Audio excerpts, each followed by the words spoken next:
Y quiero platicarle que el Evangelio, la buena noticia, el mensaje de nuestro Señor Jesucristo, brinda a la humanidad un beneficio incomparable, hermano. Un beneficio que trasciende todos los demás y que no proporciona ninguna otra filosofía, ninguna otra religión, ningún otro mensaje. Solo el Evangelio de Jesucristo tiene que ver directamente con la necesidad más grande que tiene la humanidad. Solo el Evangelio, por medio del cristianismo, provee una solución al problema fundamental y trascendental que tiene la humanidad. La humanidad tiene muchos problemas, hermanos, pero su problema trascendental, su problema más importante, el problema más grave que tiene es la realidad de que los pecadores son culpables delante de Dios, hermanos. Los pecadores somos culpables delante de un Dios santo, quien justamente los ha condenado al infierno eterno. Amén. La humanidad se encuentra sumida en el pecado. Y Dios es un Dios justo y un Dios santo. Amén. Y ha condenado al infierno al pecador debido a la rebelión y a la anarquía que hay en cada una de las vidas de los pecadores. Este es el problema gravísimo que tiene la humanidad. En última instancia, hermanos, yo quiero decirles que Dios no envía a la gente al infierno a causa del pecado. Sí, así como lo escuchó, Dios no envía a la gente al infierno a causa del pecado, sino que envía a la gente al infierno a causa del pecado no perdonado. Porque, ¿sabe? El infierno está poblado por individuos cuyos pecados nunca fueron perdonados. La diferencia entre aquellos que esperamos la vida eterna en el cielo, hermanos, y los que experimentarán castigo eterno en el infierno, no es la bondad de unos y la maldad de los otros, así como las religiones enseñan, hermanos. La diferencia, hermanos, es que ambos grupos, hermanos, están vinculados al pecado. Ambos grupos son pecadores, pero la gran diferencia que existe entre unos y otros, esta verdad está vinculada totalmente a una sola palabra, el perdón. Puesto que todos pecaron, dice la Biblia en Romanos capítulo 3 y versículo 23, todos, hermanos, por cuanto todos pecaron. ¿Qué quiere decir todos? Todos es todos, hermanos. Todos pecaron. Toda la humanidad está destituida de la gloria de Dios.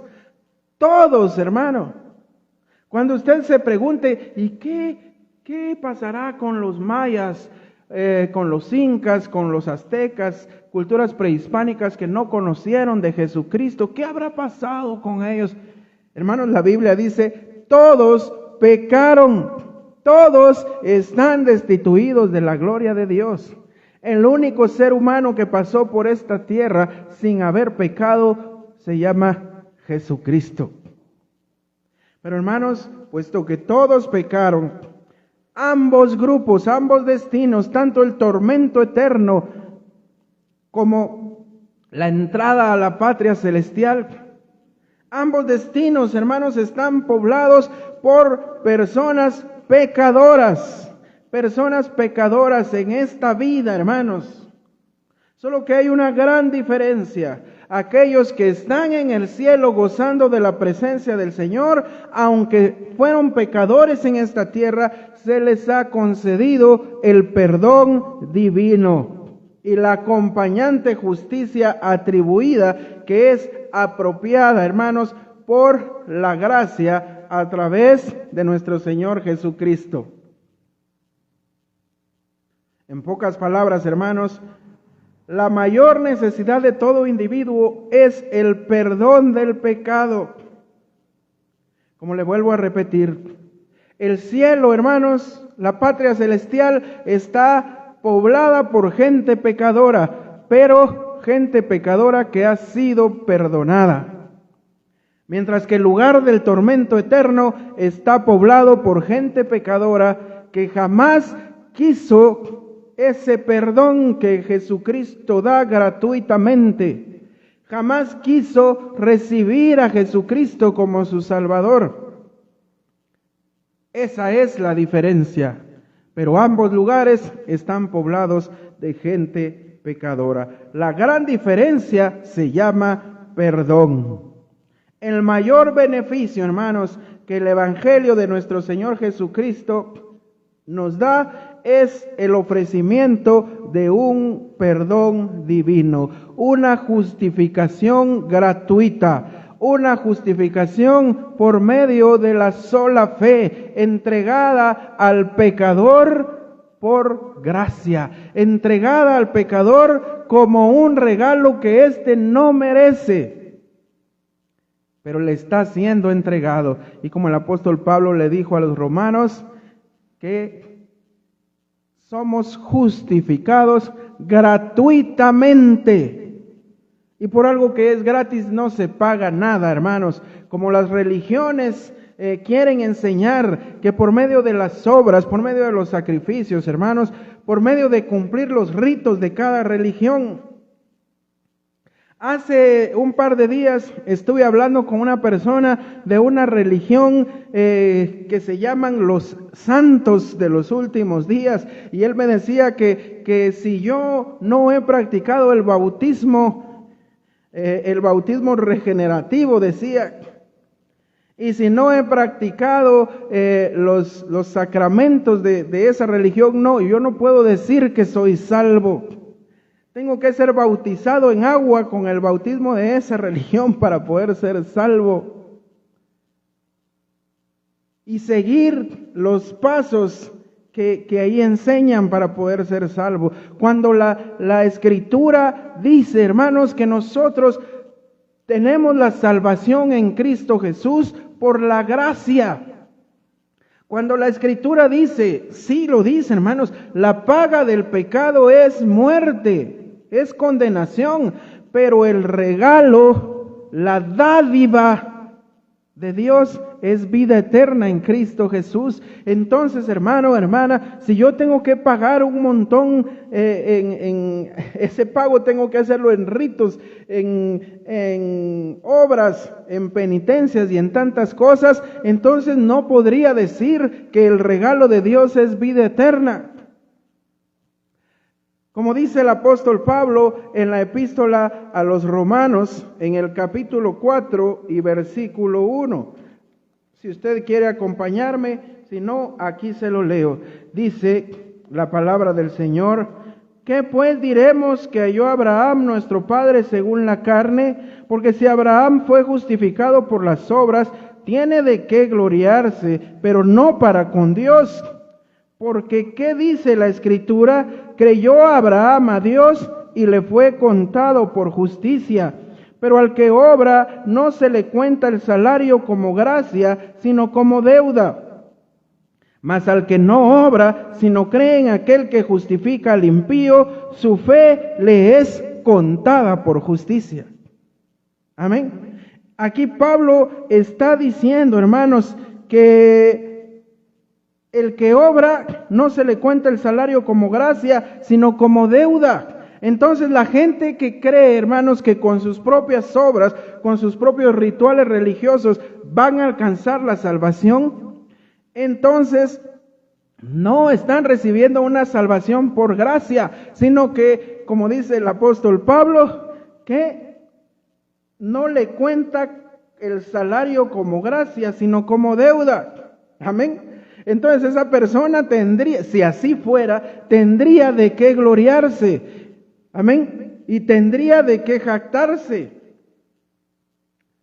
Porque diría, yo hice todo esto, entonces tengo que recibir el salario de lo que yo hice. Pero la Escritura no enseña eso, hermanos. La Escritura dice en el versículo 3, ¿Qué dice la Escritura? Creyó Abraham a Dios y le fue contado por justicia. Algunos dicen, no, es que lo que pasa es que las obras de la ley son las que no salvan. Obras de la ley. Es cierto, no nos salvamos por obras de la ley ni por ninguna otra clase de obras. Aquí la Escritura dice que Abraham creyó a Dios y le fue contado por justicia. Siglos antes de que la ley fuera dada en el monte Sinaí. Escuché a alguien que dijo, sí, pero Abraham ya a él le fue dada la circuncisión y eso ya es parte de la ley. Sí, pero si usted lo lee desde el capítulo 15 de Génesis, no le había sido dado mandato de la circuncisión ni de nada a Abraham, solo le creyó a Dios. Y desde allí, a partir de allí, eso le fue contado por justicia. Tiempo después recibió el mandato de la circuncisión. Pero antes, hermanos, de toda ley, él ya había sido justificado gratuitamente por medio de la sola fe. Mas al que no obra, sino que cree en aquel que justifica al impío, su fe le es contada por justicia. ¿Qué le parece, hermano? El apóstol Pablo lo dice: por gracia sois salvos por medio de la fe, y esto no es de vosotros, es un don de Dios, no por obras, para que nadie se gloríe. Amén. También se los dice a los Corintios allá en el capítulo 1, para que nadie se jacte en su presencia. Gloria sea al Señor.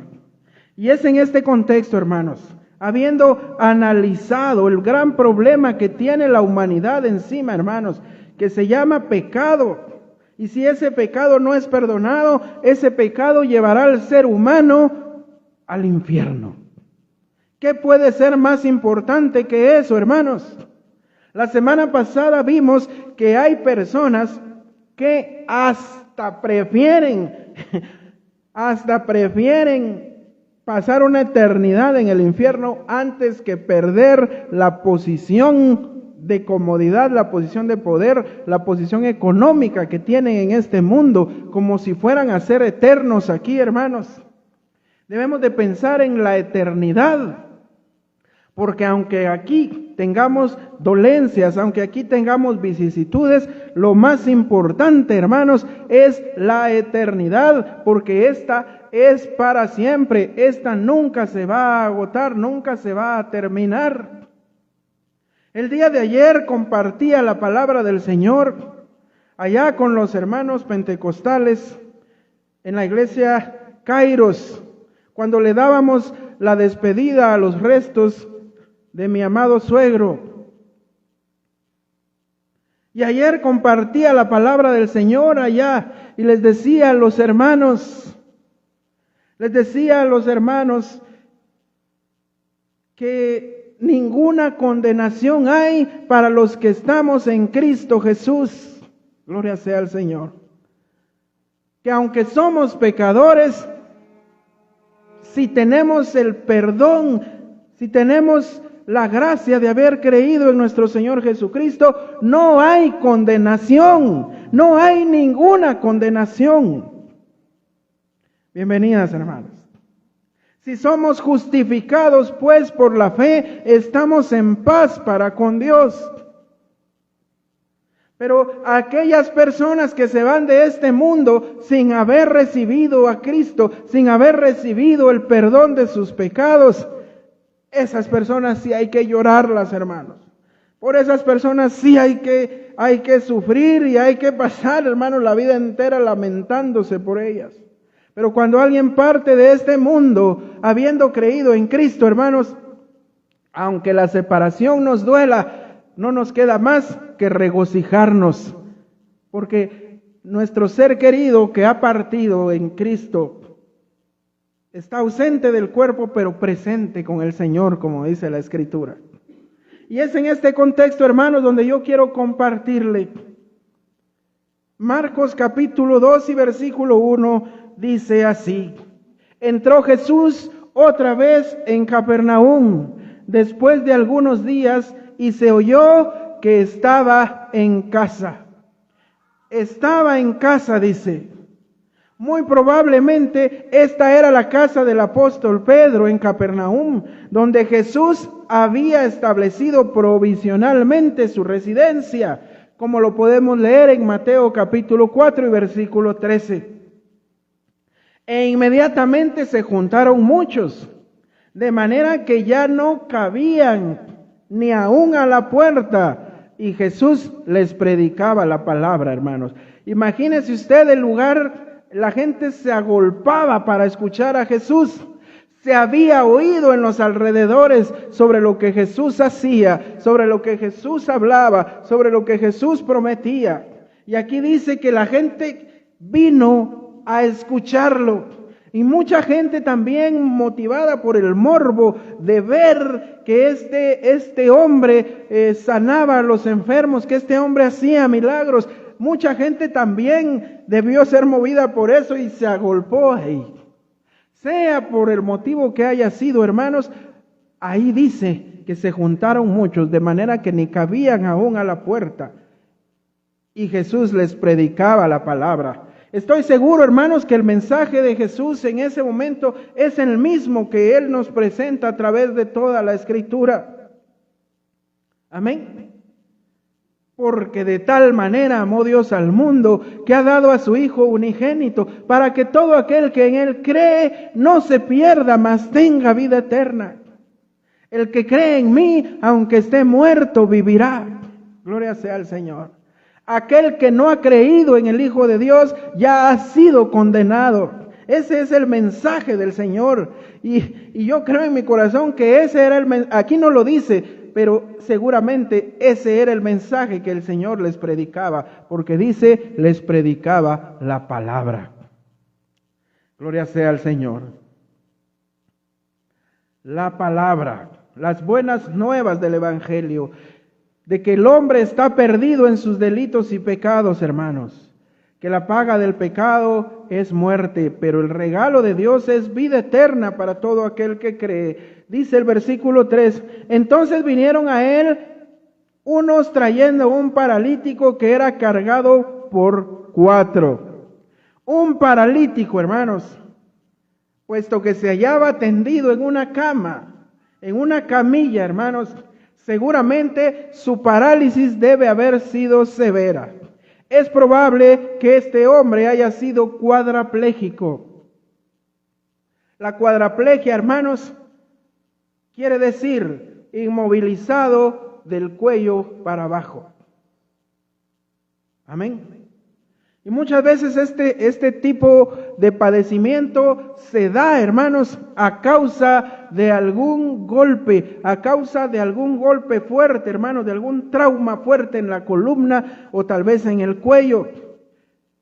Que los nervios, hermanos, que van por toda la espina dorsal, quedan como muertos y el cuerpo ya no responde a lo que el cerebro manda.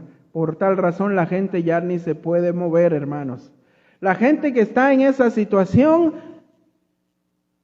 necesita, hermanos, de alguien más. Si se quedan solos, si no hay alguien que esté pendiente de ellos, morirían de hambre.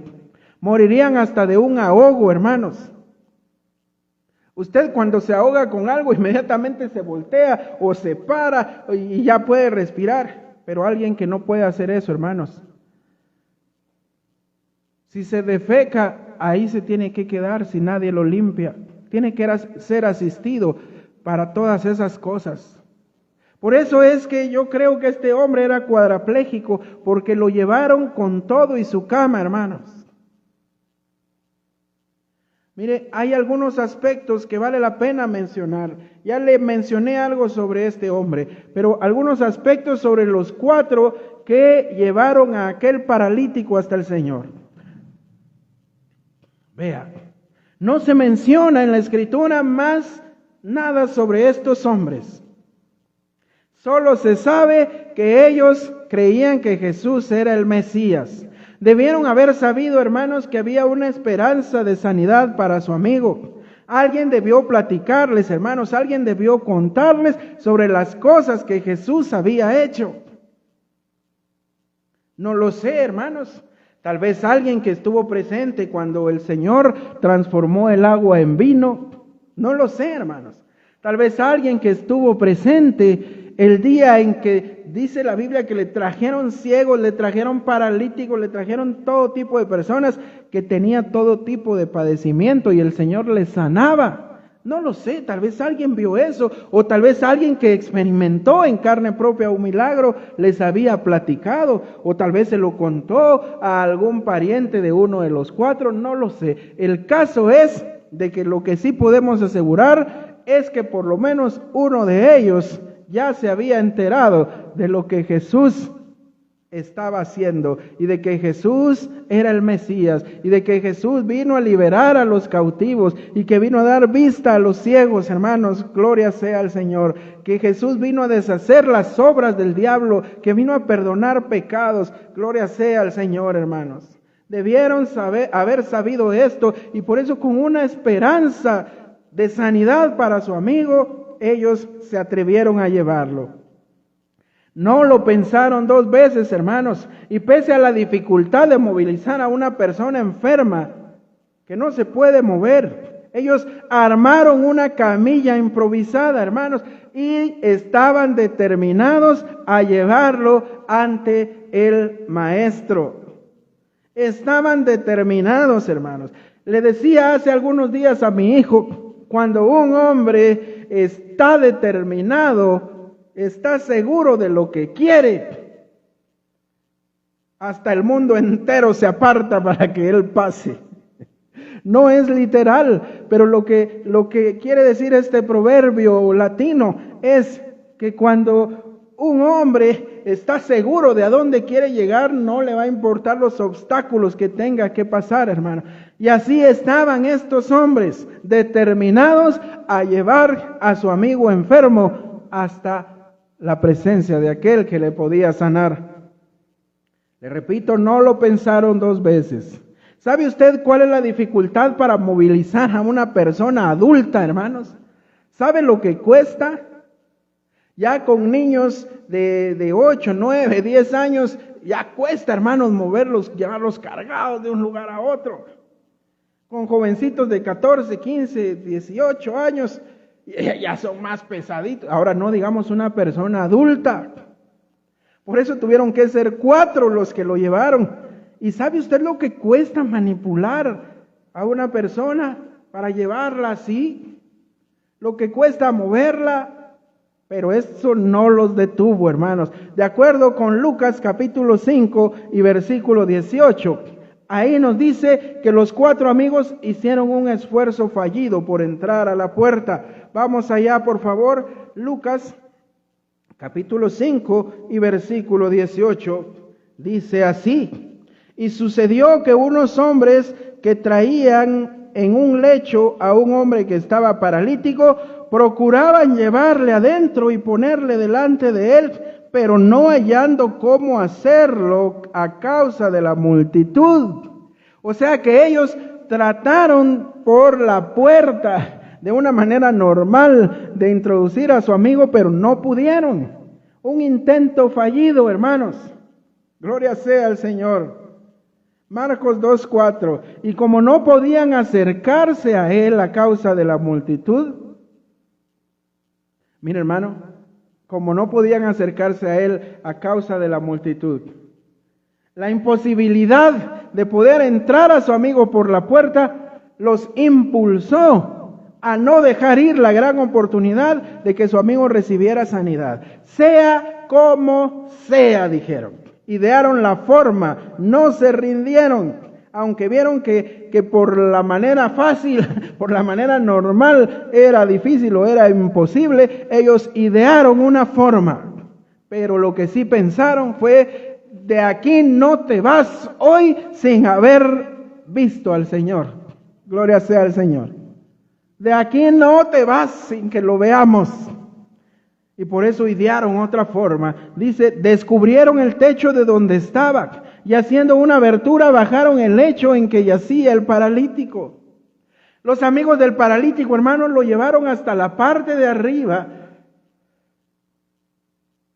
Fíjese que las construcciones en ese tiempo estaban hechas, hermanos, por una estructura como de barro, hermanos, y en los extremos de las paredes se ponían unas vigas de madera, y sobre de eso se echaba capa de arcilla tras capa de arcilla tras capa de arcilla, la cual el sol calentaba y endurecía. Entonces, eso se volvía una terraza sólida. Amén. Pero estos hombres, seguramente que alguno de ellos o tenía conocimientos de albañilería o tenía conocimientos de ingeniería civil, porque penetrar una terraza, hermanos, hacerle un hoyo, no es una cosa tan fácil, supongo yo. Amén. He visto albañiles demoler terrazas, pero con almáganas de acero, hermanos. Aquellos hombres fuertes, ¿verdad? Aquellos hombres especializados en eso, hermano. Pero mire a estos hombres, 4 hombres, cargando por las escaleras a un 5.º hombre paralítico. Lo llevan hasta la parte de arriba, hermanos. Removieron las tablas de arcilla y abrieron un boquete con espacio suficiente para poderlo bajar hasta llegar donde estaba Jesús. Mire, hermano, subir un hombre al techo, luego perforarlo, luego idear la forma de bajarlo, luego bajarlo, es algo que solamente unos amigos verdaderos harán por otro. Amén. Solo unos amigos verdaderos, hermano. Conozco a algunos que se dicen amigos, estoy seguro que usted también, pero en la primera vicisitud, bueno, pues ahí que Dios con vos, y ahí nos vemos, ahí cuando estés mejor me hablas, o voy a estar orando por ti, hermano, yo voy a orar, y adiós. Siempre he dicho, hermano, y eso es bíblico, eso lo dice Santiago, ¿sí? Lo dice con otras palabras, pero si alguien, hermanos, alguien te pide ayuda y tú tienes cómo ayudarle para subsanar esa necesidad, físicamente tienes cómo ayudarle, pero solo le dices, voy a orar por ti, voy a orar por ti. Hermanos, entonces eso no sirve para nada. Si tenemos, hermanos, está bien que oremos por los demás. Cuando la solución ya no está en manos de nadie, cuando las cosas ya no se pueden arreglar, hermanos, cuando nosotros los seres humanos ya no podemos hacer más, entonces es ahí donde vamos a orar. Siempre tenemos que orar, pero si tenemos cómo ayudar a la persona, ayudémosle. Pero si solo le decimos, voy a orar por ti, entonces eso no está bien, hermanos.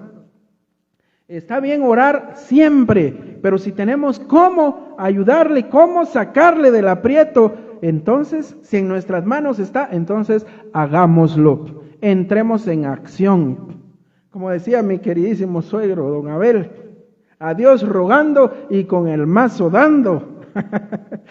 ¿Verdad? Entonces, si está en nuestras manos hacerlo, pues hagámoslo, hermanos. Entonces, estos hombres, ante la necesidad de su amigo, no le dijeron solo, vamos a orar.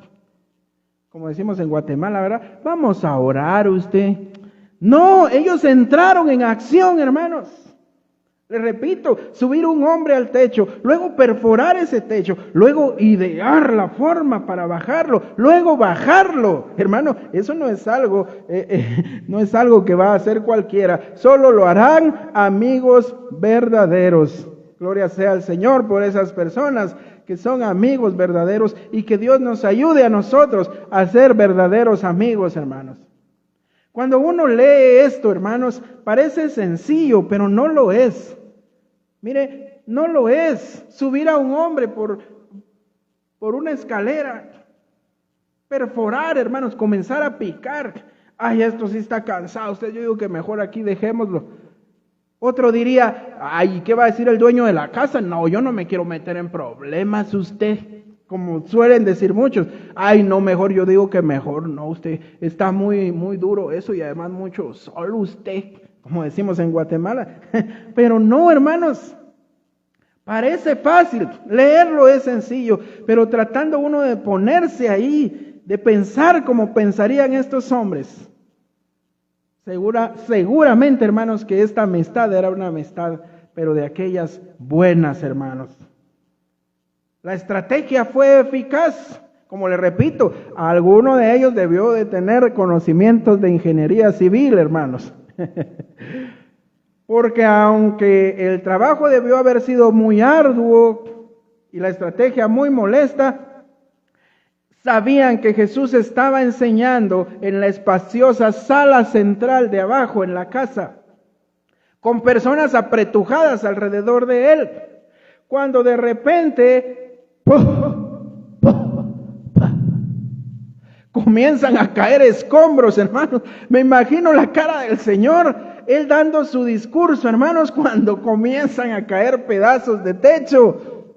Me imagino que la atención del Señor inmediatamente y la atención de todos los presentes hacia arriba, hermanos.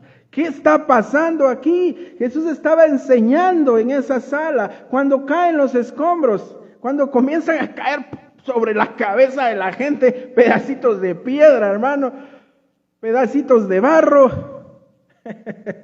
Fácilmente podemos imaginar la conmoción y la consternación que sintió la gente y la sorpresa de la gente. Imagino, hermanos, la cara de nuestro amado Señor al ver eso. Imagino una sonrisa en su rostro al ver que comienza a bajar un hombre en una camilla atado y que hay 4 ahí arriba. ¡Hey! Un poco de este lado. No, un poco a la derecha. Ahí va. Imagino, hermanos, una sonrisa dibujada en la cara de nuestro Señor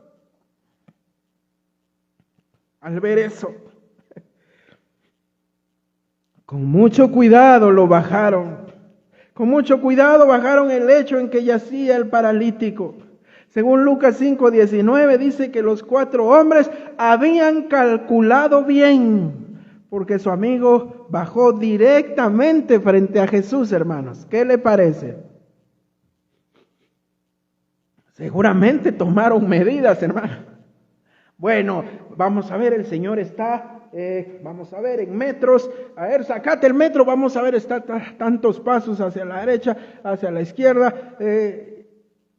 Aquí está, justamente, pero no le vamos a bajar, aquel no te vamos a bajar sobre la cabeza del Señor, entonces movamos 1 metro más. Pero para que no le caigan los escombros directamente al Señor, y aquí hay gente, hay niños viendo, bueno, entonces movelo un poquito para acá. Ahí, y ahí comenzaron, hermanos, con un cálculo de cirujano, porque lo bajaron directamente frente a nuestro Señor. Versículo 5. Al ver Jesús la fe de ellos, el Señor se maravilló, hermanos. Se maravilló igual que con la fe de aquel centurión que le dijo: no es necesario que vaya, Señor, solo dilo y así será. Y el Señor se maravilló porque en todo Israel no había visto fe así, dice la Escritura. Para aquellos que dicen que la Virgen María es el ejemplo máximo de fe, pues aquí con el centurión hay uno más que tuvo más fe, sin denigrar a nuestra hermana María, la madre de Jesús. Pero el Señor se maravilló con este centurión y aquí se vuelve a maravillar de la fe de estos hombres. Al ver Jesús la fe de ellos, dijo al paralítico: mira, hermano, qué palabras tan maravillosas. Qué palabras tan maravillosas. Hijo, tus pecados te son perdonados. Mira, hermano, hermana, el Señor se maravilla una vez más de la fe que las personas pueden tener. Amén. El Señor se maravilla, hermanos. Se sorprende, aunque Él es Dios, aunque Él es omnisciente y todo lo sabe y todo lo conoce. Sin embargo, Él tiene sentimientos, intelecto y voluntad, y entre uno de sus sentimientos está el asombro. Se maravilló el Señor, hermanos, al ver la fe de ellos, hermanos. Es la fe de los amigos la que conmueve al Señor. El Señor se conmueve, hermanos. Es la fe de los amigos lo que hizo que se atrevieran a tomar esta decisión tan osada, tan absurda. Hermanos, porque así es, romper un techo para meter a una persona. Pero fue la fe de estos amigos lo que les hizo atreverse y llevarla a la práctica. Es la fe de los amigos, hermanos, y el valor de la amistad lo que ese día movió la mano del Señor. Grábese esto, hermanos. Fue la fe de ellos y el valor de la amistad lo que ese día movió la mano del Señor para que sucedieran dos cosas maravillosas, hermanos. Una chiquita y una inmensa. Ese día sucedieron dos cosas maravillosas. Una chiquita y una inmensa, inconmensurable.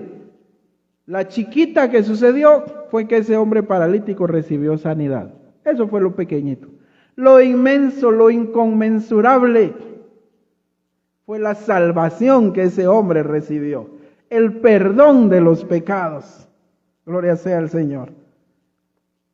Mire, la primera prioridad, lo más importante, sanar el alma de la enfermedad que se llama pecado.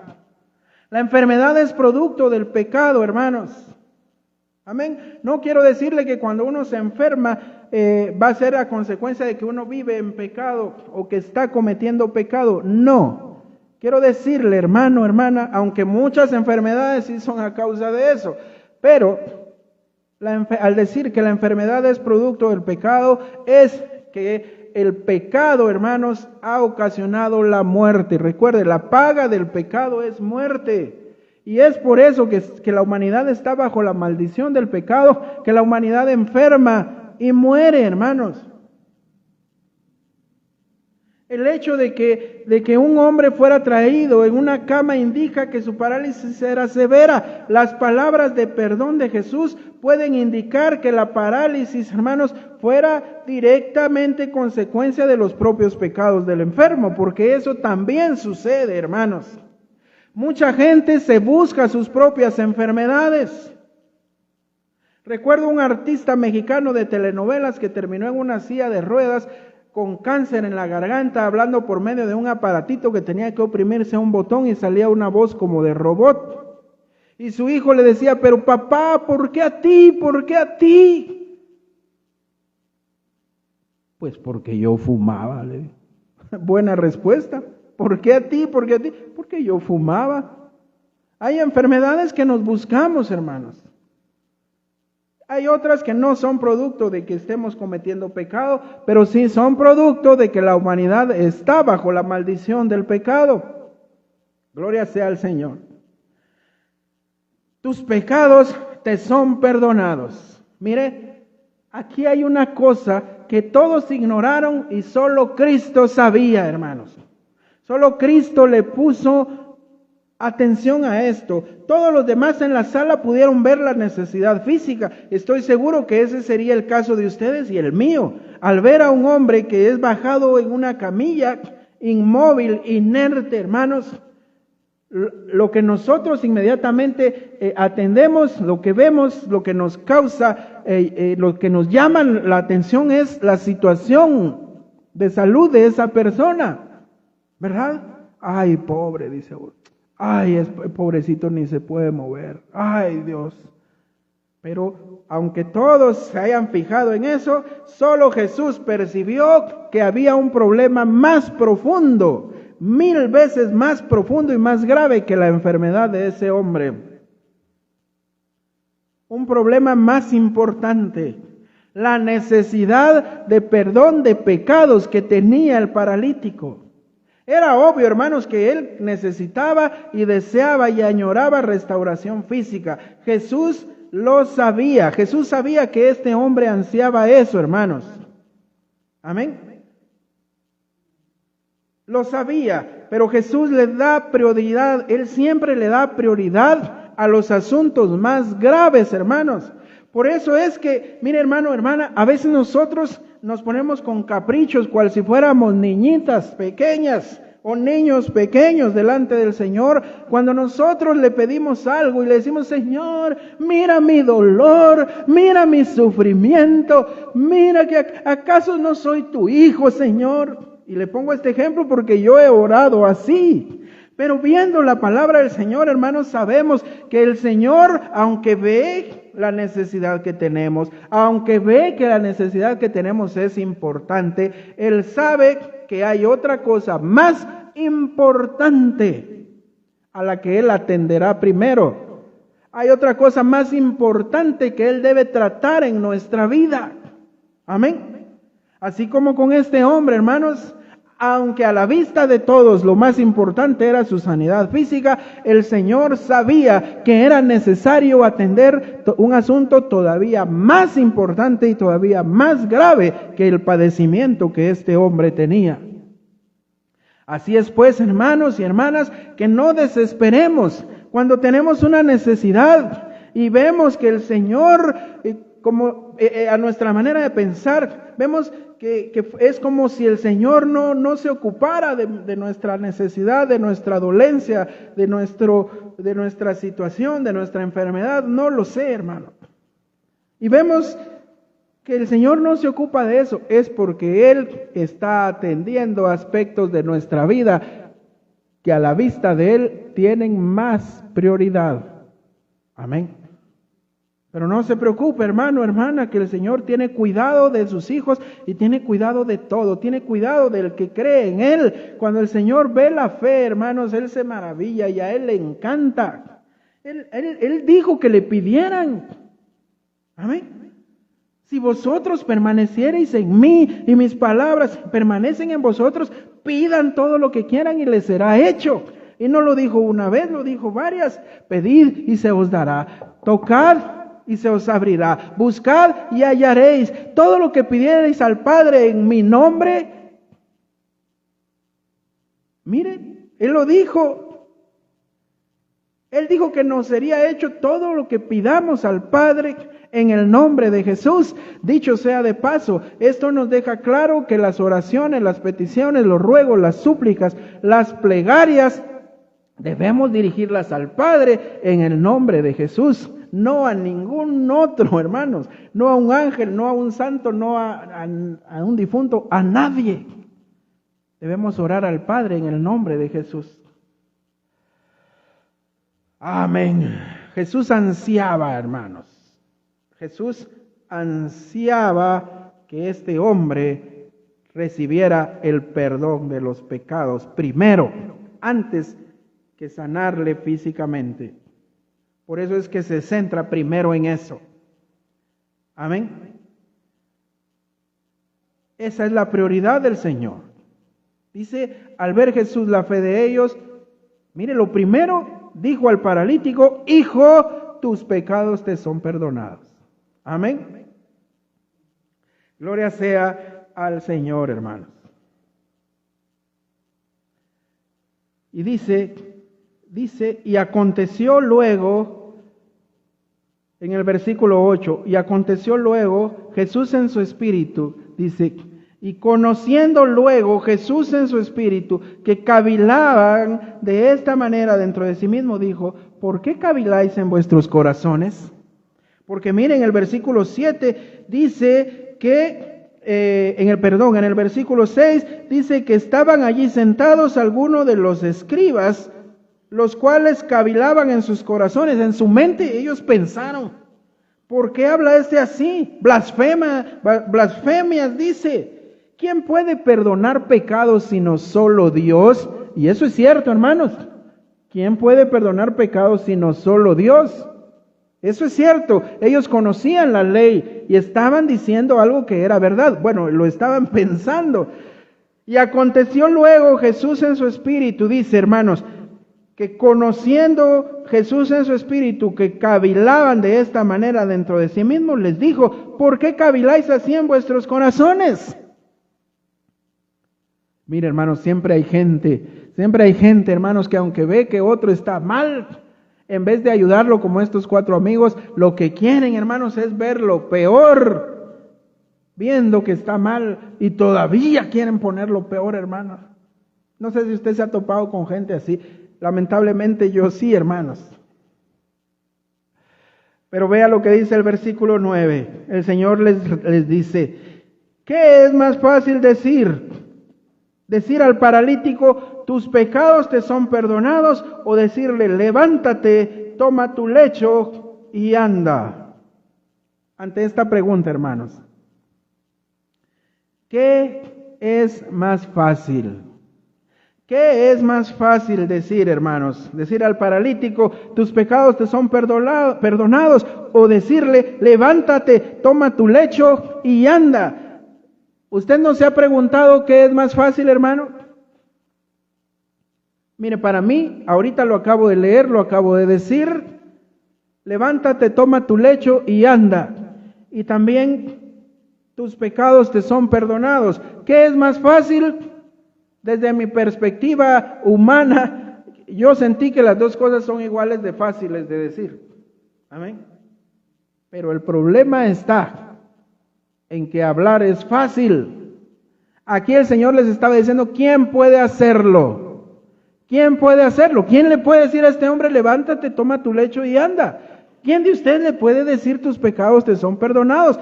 Y ahí dice en el versículo 10, pues para que sepáis que para el Hijo del Hombre no hay nada imposible, porque yo lo puedo decir y lo puedo hacer, porque hablar es fácil. Pues para que sepáis que el Hijo del Hombre tiene potestad en la tierra para perdonar pecados, dijo al paralítico.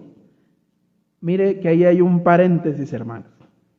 El poder de Jesús para sanar la enfermedad física del paralítico demostró la veracidad de la afirmación, hermanos, de la afirmación y poder de Jesús para perdonar pecados.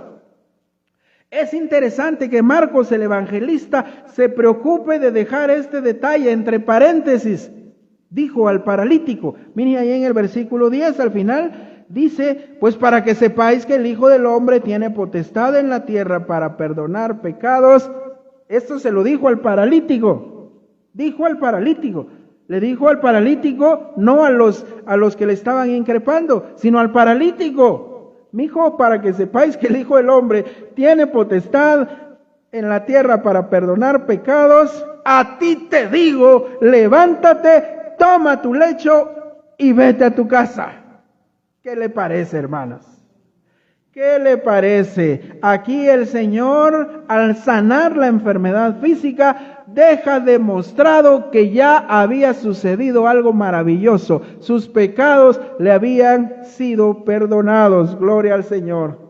Mire, este hombre se dirige al paralítico y Marcos lo deja ahí, tiene el cuidado de dejarlo establecido entre paréntesis, porque a pesar de que estaba refutando a los que le atacaban, ahora se voltea y se dirige al paralítico y le declara las palabras más maravillosas que este hombre hubiera podido escuchar en toda tu vida. A ti te digo, levántate, toma tu lecho y vete a tu casa. El beneficio más distintivo del cristianismo, hermanos, como vuelvo a repetirle, volviendo a donde empezamos, es que ofrece al mundo no un amor superficial, hermanos. No solamente una norma de moralidad o un sentido de propósito y de satisfacción en las vidas. Aunque todas estas virtudes son productos, son fruto que se deriva del mismo evangelio, del mismo cristianismo básico. Pero hermano, lo más maravilloso del mensaje de nuestro Señor Jesucristo es que brinda, que proporciona al pecador ese beneficio incomparable que trasciende todas las dimensiones, hermanos, y todo lo demás que pueda existir, que es el perdón de los pecados, cosa que las religiones no pueden proporcionar. Las religiones, hermanos, no acostumbran a decirle a la gente, el perdón de tus pecados es por regalo, que no mereces, pero es gratis. es una dádiva, es un don que Dios le otorga a aquel que cree. No, las religiones dicen, no, tiene que cumplir con los sacramentos, que son 7 son, ¿verdad? No sé si ya le han quitado alguno. Cuando yo milité dentro de la religión popular, pues eran 7, ¿verdad? Pero como eso está cambiando continuamente, pues ya no sé. Pero las religiones no le dicen a la gente que el regalo de Dios es la vida eterna. No, le dicen a la gente, tienes que pagar por eso. E inclusive, después de muerto, le siguen cobrando. Por misas le siguen cobrando por no sé, indulgencias y no sé qué más.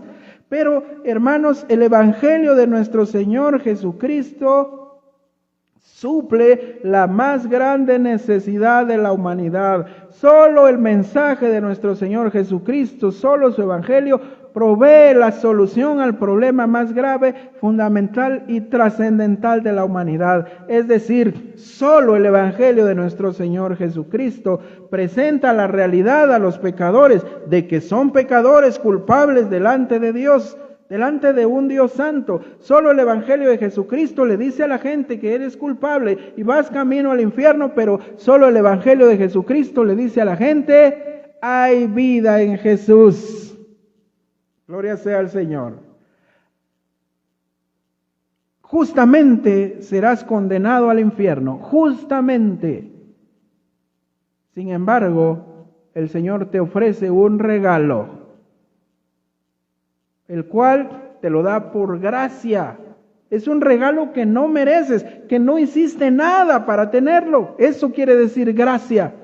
Te lo otorga por gracia, por medio de la fe, no por tus obras, porque si no te glorías, si no te jactas, si no dices, es que yo estoy mire cómo sería, yo estoy en el cielo porque yo allá en la tierra, pues yo hice esto, yo hice lo otro, y eso demeritaría el sacrificio de nuestro Señor Jesucristo. Amén. Entonces, hermanos, en última instancia, yo quiero decirle, hermano, hermana, que el mensaje, el Evangelio de nuestro Señor Jesucristo es el único que acerca a la humanidad ante la gran verdad que tiene de ese problema tan grave que se llama pecado. Y el Evangelio de Jesucristo es el único que le dice a la humanidad que la paga del pecado es una condenación eterna. Pero también solo el Evangelio de Jesucristo le dice a la humanidad, hay esperanza. Si le pides a Él que tiene la potestad de perdonar pecados, que te perdone. Le confiesas que has pecado y le recibes como tu Salvador. Gloria sea al Señor, hermanos. Padre, te doy gracias en el nombre de Jesús por la gran bendición que nos das de escudriñar tu santa palabra. Gracias, amado Señor, porque eres bueno.